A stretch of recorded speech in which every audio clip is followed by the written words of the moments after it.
하나님은 과연 우리를 무엇을 하도록 만들려고 하셨을까요? 하나님은 과연 사람을 통해 무엇을 하고 싶어 하셨을까요? 그리스도인이라면 누구나 이런 질문을 하지 않을 수가 없습니다. 하나님께서는 전지전능하신데 당신을 섬기는 그리스도인들이 고난을 받지 않게 해주시면 좋지 않겠습니까?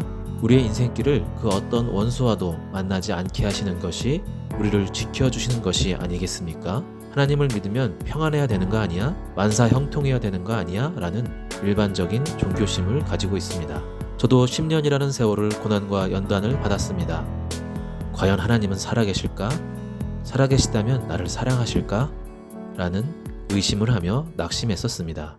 우리가 사방으로 우겨쌈을 당하여도 쌓이지 아니하며 답답한 일을 당하여도 낙심하지 아니하며 고린도후서 4장 8절에 바울의 이 고백처럼 나도 바울처럼 이겨낼 수 있을까?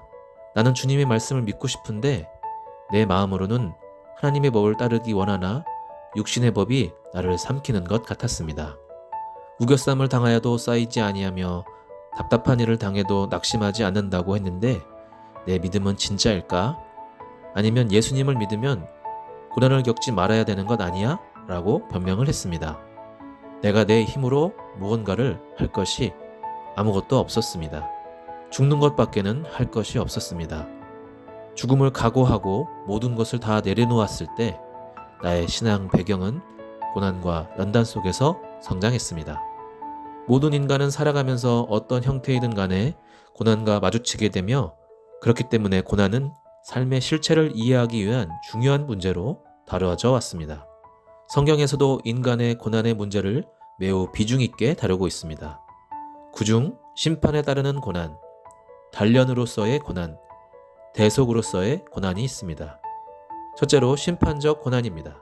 심판으로서의 고난이란 한 인간 혹은 어떤 집단이 고통을 받거나 고난을 받게 될 때 그 원인을 바로 고난받는 자와 고통당하는 집단 구성원들 자체의 죄에 있다는 것을 의미합니다. 그러나 이러한 인식에서 유의할 점은 인간이 자신의 죄로 인해 현재 고난을 받고 있긴 하지만 결코 인간이란 존재가 처음부터 고난 속에 살도록 운명지어 창조된 것이 아니라는 것을 성경이 분명히 밝히고 있다는 사실입니다. 둘째로 연단적 고난이 있습니다. 연단적 고난이란 고난받는 자 자신이 잘못을 저지르지 않았음에도 불구하고 세상의 구조 속에서 고난을 받는 것으로 이러한 고난은 고난받는 자로 하여금 그의 삶의 질을 여러모로 향상시키는 결과를 가져옵니다. 이것은 예수님께서 의를 위하여 핍박을 받는 자는 복이 있나니 천국이 저희 것임이라 라고 말씀하신 것에 잘 나타납니다. 셋째로 대속적 고난입니다. 대속적 고난은 고난받는 원인이 당사자에게 있는 것도 아니고 그렇다고 연단적 고난처럼 그 고난이 그에게 더 높은 삶의 단계를 제공하는 것도 아닌 고난입니다. 이 세상 상당수의 사람들이 아무 잘못도 없이 고난을 받고 있는 것은 다른 사람의 죄를 대신 짊어지고 그 죄를 대속하기 위한 것이라는 인식입니다. 이것의 대표적인 예는 세상의 죄를 지고 가는 하나님의 어린 양이라고 표현되는 예수님의 경우입니다. 많은 사람들은 고난의 해결이나 분배의 문제가 아닌 왜 고난을 받아야 하는가라는 문제, 즉 고난의 원인을 연구해 왔습니다. 이는 우리로 하여금 고난 속에서 하나님을 만나는 대신 고난을 회피하게 합니다. 고난의 문제는 왜라는 과학적 질문이 아닌 신앙적인 측면에서 생각해야 합니다. 현실적으로 사람들이 겪고 있는 고난의 문제는 개인적인 차원에 국한된 문제이기보다는 구조적인 모순을 안고 있으며 잘못된 제도에서 비롯되고 있음을 강조하며 이를 개혁하는 일과 신앙과의 관계를 새롭게 설정하려는 시각입니다. 예수님이 십자가 위에서 고난을 받았을 때 사람들은 생각했습니다. 하나님은 무기력하고 어찌할 바를 모르시는 분이시다. 그러나 이 십자가에 달리신 예수님은 고난받는 자와 함께 고난받으시는 분이십니다.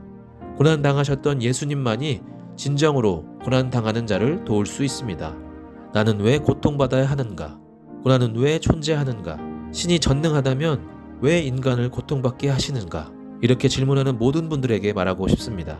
고통과 고난의 문제는 신앙인이건 무신론자이건 간에 매우 중요한 문제일 것입니다. 인간이 인식의 한계성을 인정하는 입장에서 본다면 왜 고통받아야 하는가 혹은 고난은 왜 존재하는가라는 물음은 무의미한 것일 수도 있습니다. 신앙적 해석을 통해서 우리는 스스로를 반성하고 그 고통을 해소하기 위한 발전적 방향으로 나아갈 수 있는 것입니다. 이유야 어떻든 간에 이 세상에는 고난과 고통이 존재하고 어떤 사람이든지 어떤 형태로든 고난을 겪기 마련입니다. 우리는 고난이 영광으로 들어가는 통로라는 성경의 말씀을 좀 더 깊이 생각해야 합니다.